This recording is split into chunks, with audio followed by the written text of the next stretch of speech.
কলগাছিয়াৰ গুনিয়ালগুৰি আদৰ্শ উচ্চতৰ মাধ্যমিক বিদ্যালয়ৰ প্ৰাক্তন শিক্ষাৰ্থী সমাৰোহ উপলক্ষে বৰপেটা অসামৰিক চিকিৎসালয়ত ৰোগীসকলৰ মাজত ফল-মূল বিতৰণ উপস্থিত থাকে বৰপেটা জিলা স্বাস্থ্য সেৱাৰ যুটীয়া সঞ্চালক ডাক্তৰ হাছমত আলী। তিনিদিনীয়া কাৰ্যসূচীৰে গুনিয়ালগুৰি আদৰ্শ উচ্চতৰ মাধ্যমিক বিদ্যালয়ত শনিবাৰৰ পৰা আৰম্ভ হৈছে প্ৰাক্তন শিক্ষাৰ্থী সমাৰোহ। তাৰে আছে দ্বিতীয় দিনাৰ কাৰ্যসূচী মতে ৰাতিপুৱা 9 বজাত কলগাছিয়াস্থিত বৰপেটা অসামৰিক চিকিৎসালয়ত চিকিৎসাধীন ৰোগীসকলৰ মাজত ফল-মূল বিতৰণ কৰা হয়।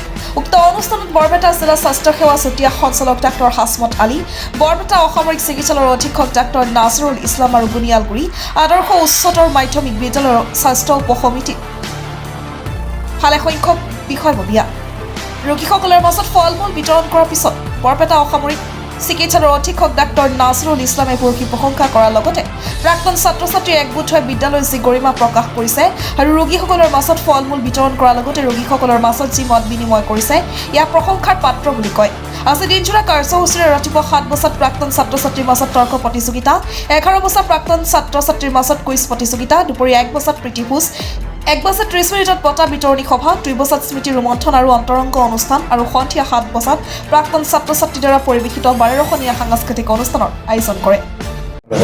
আজি আমাৰ গুনিয়ালগুৰি হায়াৰ ছেকেণ্ডেৰীৰ প্ৰাক্তন ছাত্ৰ সমাৰোহৰ উপলক্ষে আজি বৰপেটা চিভিল হস্পিটেল কলগাছিয়াত তাৰমানে ৰোগীবিলাকৰ মাজত ফল মূল বিতৰণৰ কাৰ্যসূচী আছিল আৰু সেই কাৰ্যসূচীটো আমি বৰপেটা চিভিল হস্পিটেল কলগাছিয়াৰ ছুপাৰিনটেণ্ডেণ্টৰ উপস্থিতিত আমি ৰোগীবিলাকক ফল মূল বিতৰণ কৰিলোঁ।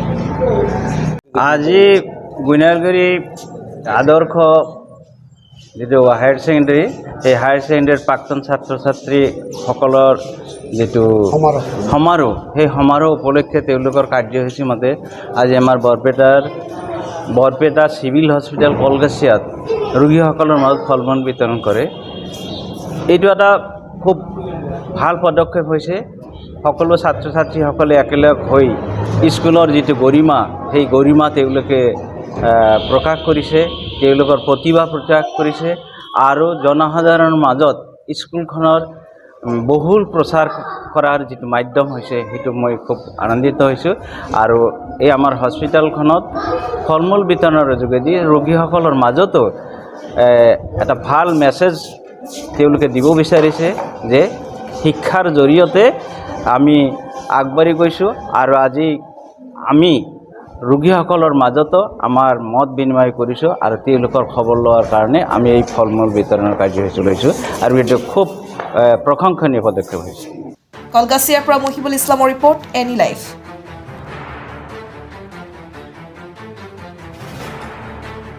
খবৰ মানেই এনি লাইভ 24/7 আৰু এনি লাইভ ডিজিটেল।